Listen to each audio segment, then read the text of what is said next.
Hi, today is Tuesday, so we are going to be reading what it says on your schedule is chapter 11, Los Aguacates.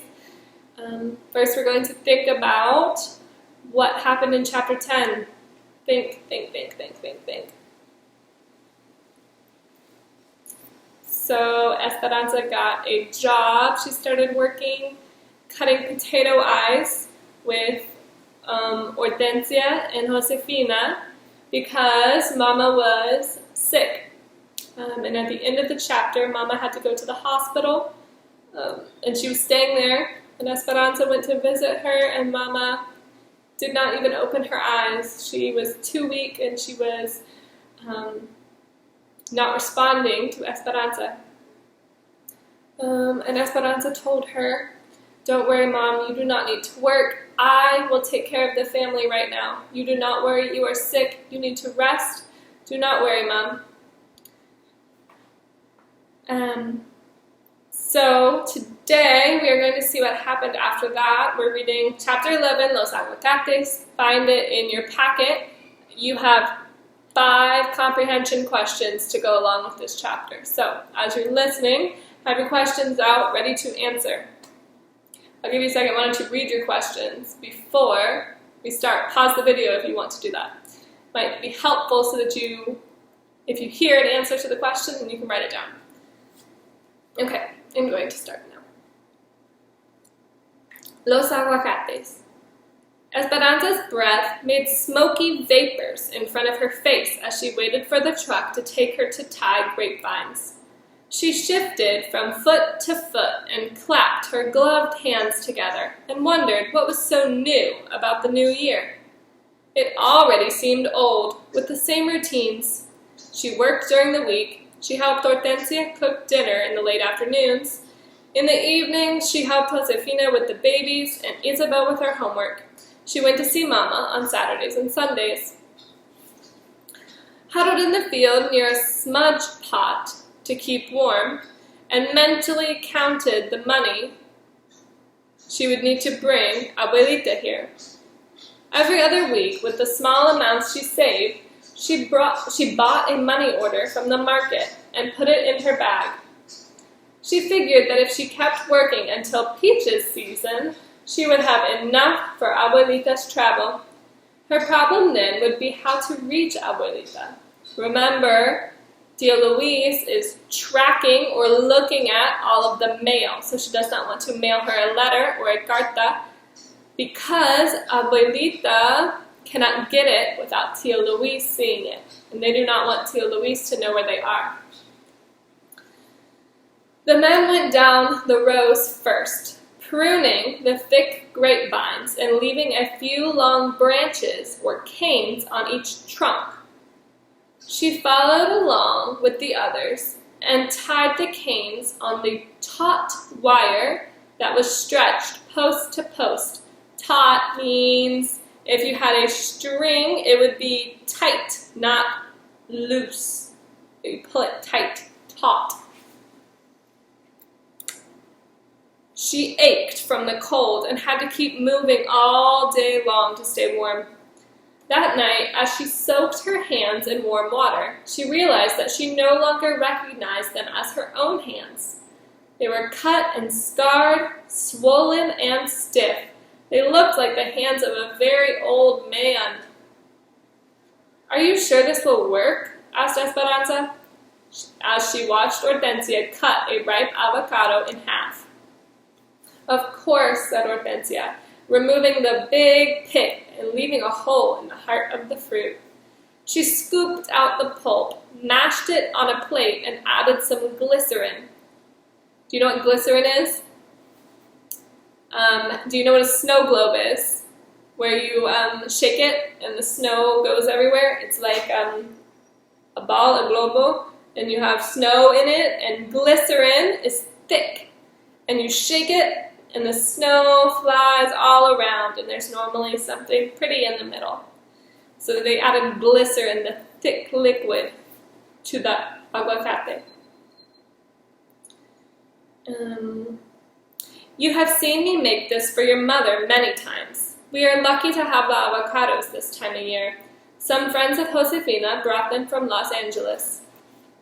Hortensia rubbed the avocado mixture into Esperanza's hands. You must keep it on for 20 minutes so your hands will soak up the oils.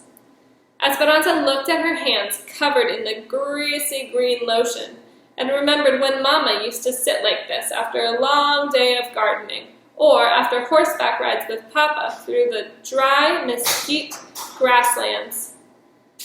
When she was a little girl, she had laughed at Mama's hands covered in what looked like guacamole, but she had loved for her to rinse them because afterward, Esperanza would take Mama's hands and put the palms on her own face so she could feel the suppleness and softness and breathe in the fresh smell.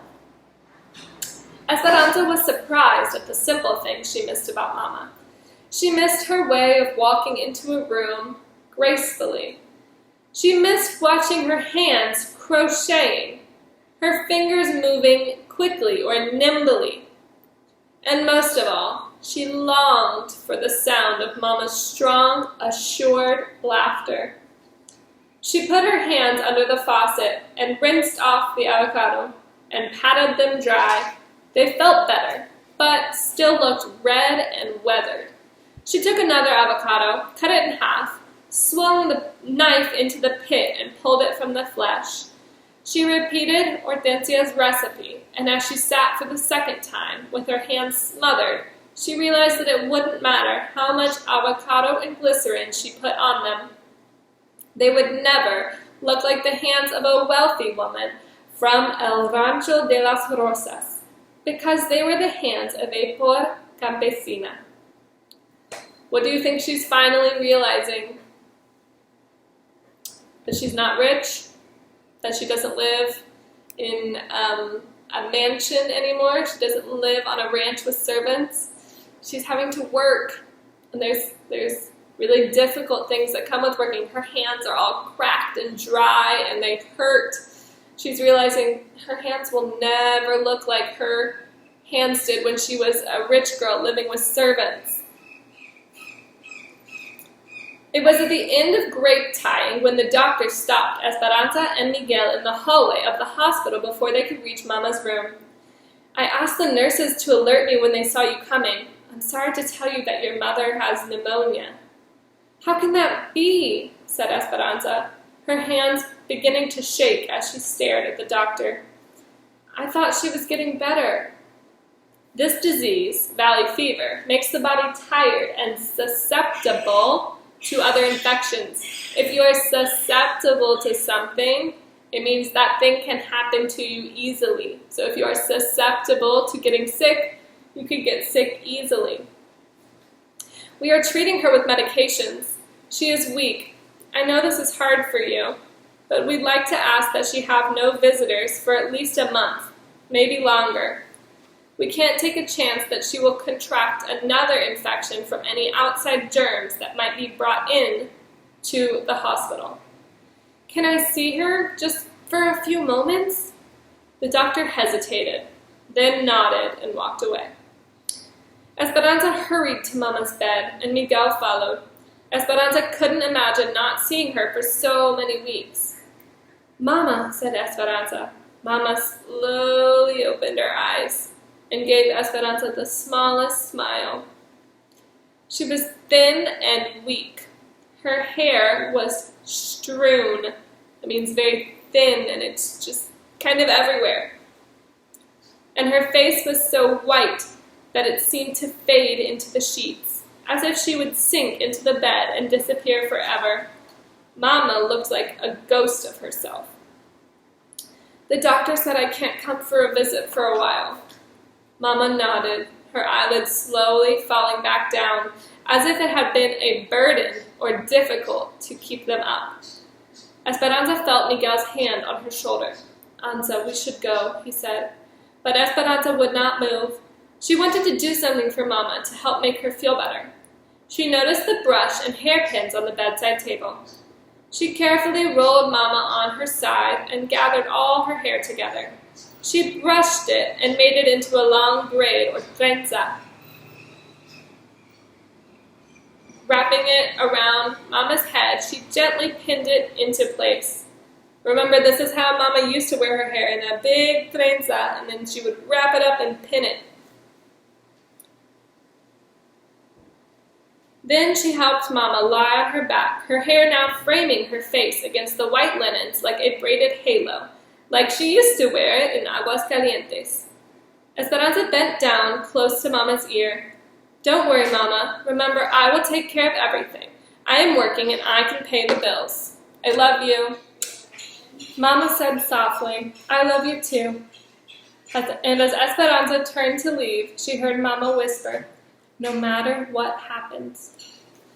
"You need to get away from the camp, Esperanza," said Hortensia as she handed her the grocery list and asked her to go to the market with Miguel. "It is the 1st of spring and it's beautiful outside." "I thought you and Josefina always looked forward to marketing on Saturday," said Esperanza. "We do, but today we are helping Melina and Irene make enchiladas. Could you go for us?" Esperanza knew they were trying to keep her occupied. Mama had been in the hospital for 3 months, and Esperanza had not been allowed to visit for several weeks. Since then, Esperanza hadn't been acting like herself. She went through the motions of living. She was polite enough, answering everyone's questions with the simplest answers. But she was tormented or tortured by Mama's absence. Papa, Abuelita, Mama, who would be next? She crawled into bed as early as possible each night, curled her body into a tight ball, and didn't move until the morning. She knew Josefina and Hortensia were worried about her. She nodded to Hortensia and took the list and went to find Miguel. "Be sure to tell Miguel to go to Mr. Yacota's market," Hortensia called after her. Hortensia had been right about the weather. The fog and the grayness had gone. The valley air was crisp and clean from the recent rain. They drove along fields of tall, feathery asparagus plants that she would soon be packing. Citrus groves displayed their leftover fruit like decorations on Christmas trees. And even though it was still cool, there was an expectancy that Esperanza could smell a rich, loamy odor that promised spring. "Miguel, why must we always drive so far to shop at the Japanese market when there are other stores closer to Arvin? Some of the other market owners aren't as kind to Mexicans like Mr. Yacota," said Miguel. "He stocks many of the things we need, and he treats us like people." "What do you mean?" "Esperanza, people here think that all Mexicans are alike. They think that we are all uneducated, dirty, poor, and unskilled.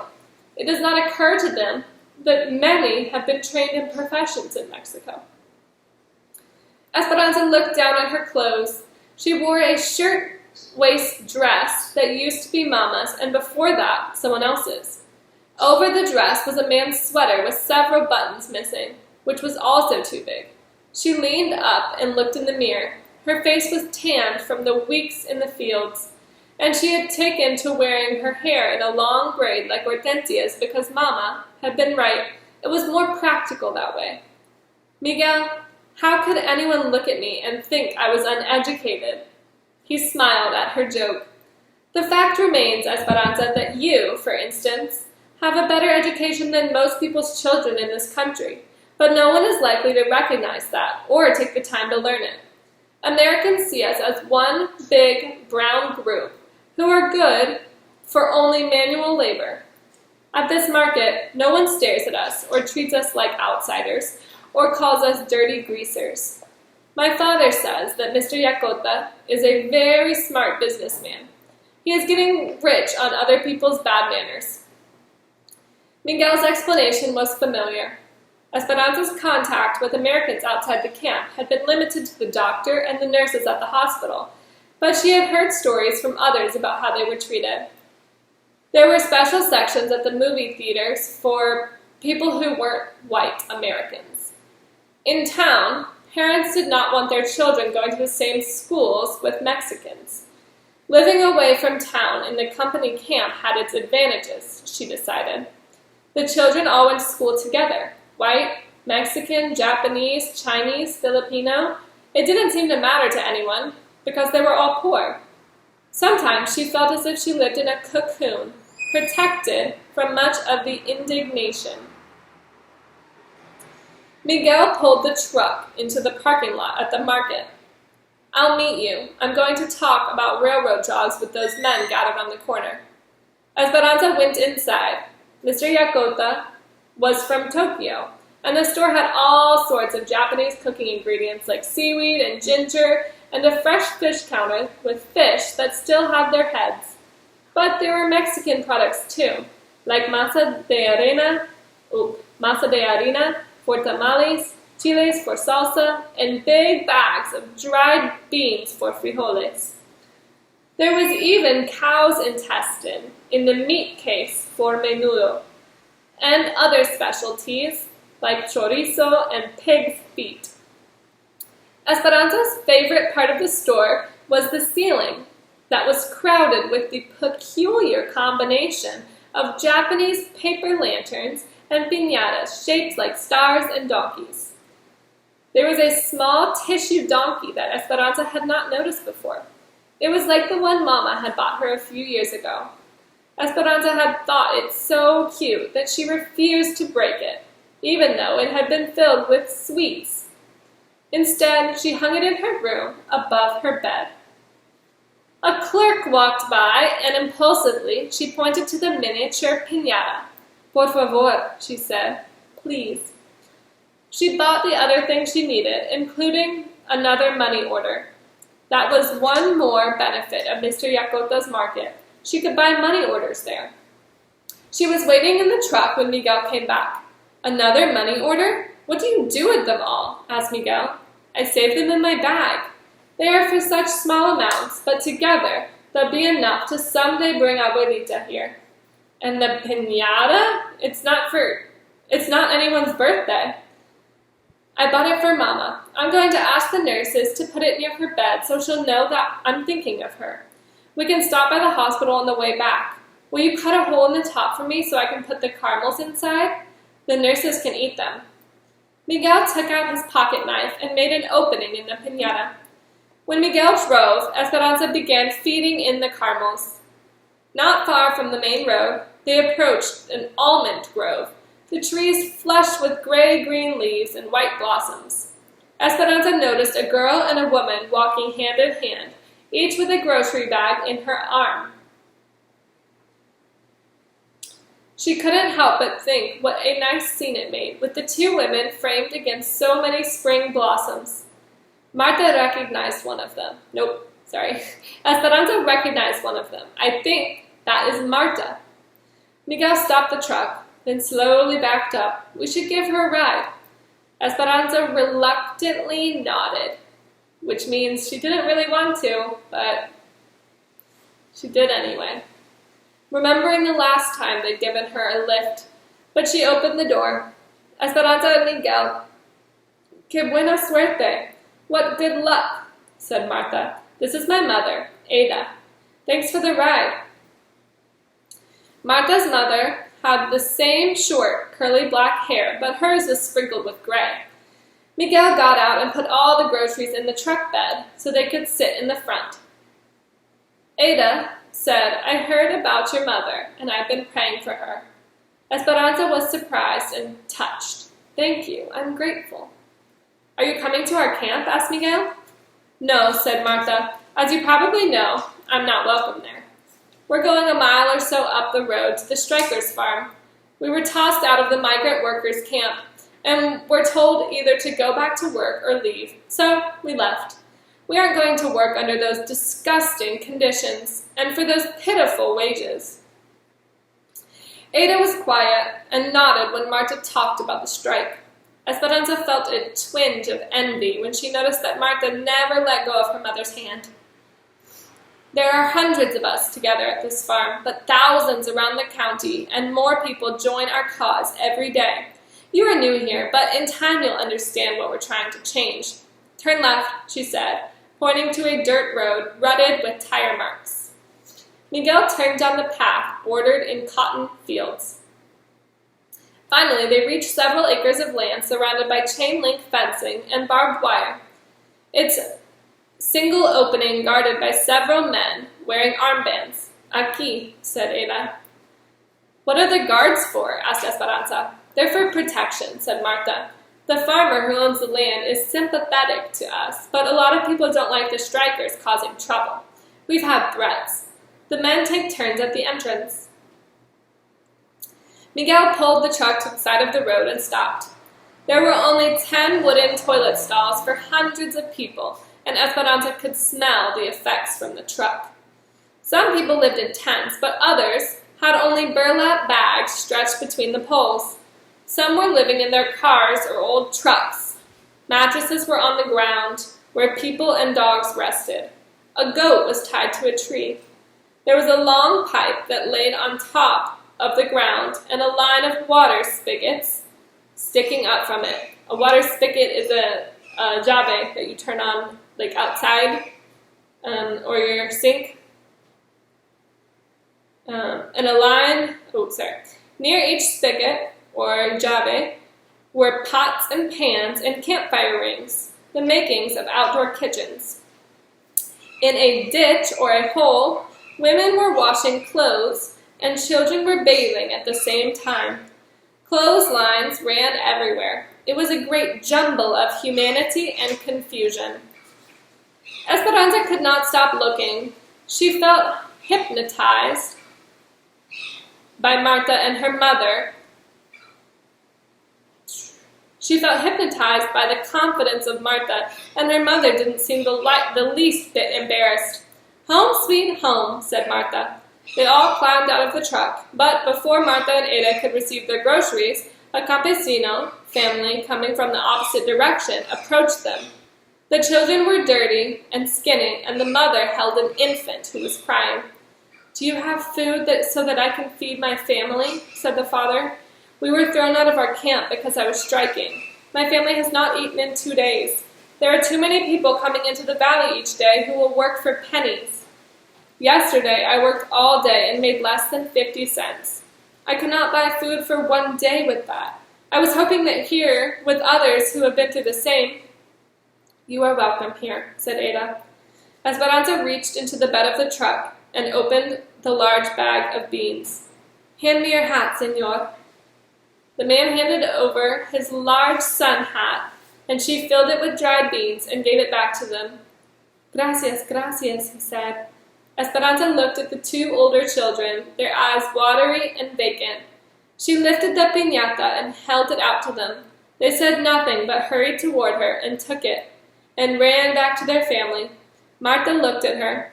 "Are you sure you aren't already on our side?" Esperanza shook her head. "They were hungry, that's all. Even if I believed in what you are doing, I must take care of my mother." Ada put her hand on Esperanza's arm and smiled. "We all do what we have to do. Your mother would be proud of you." Miguel handed them their bags, and they walked toward the farmer's field. Before they reached the gate, Marta suddenly turned and said, "I shouldn't be telling you this, but the strikers are more organized than they appear.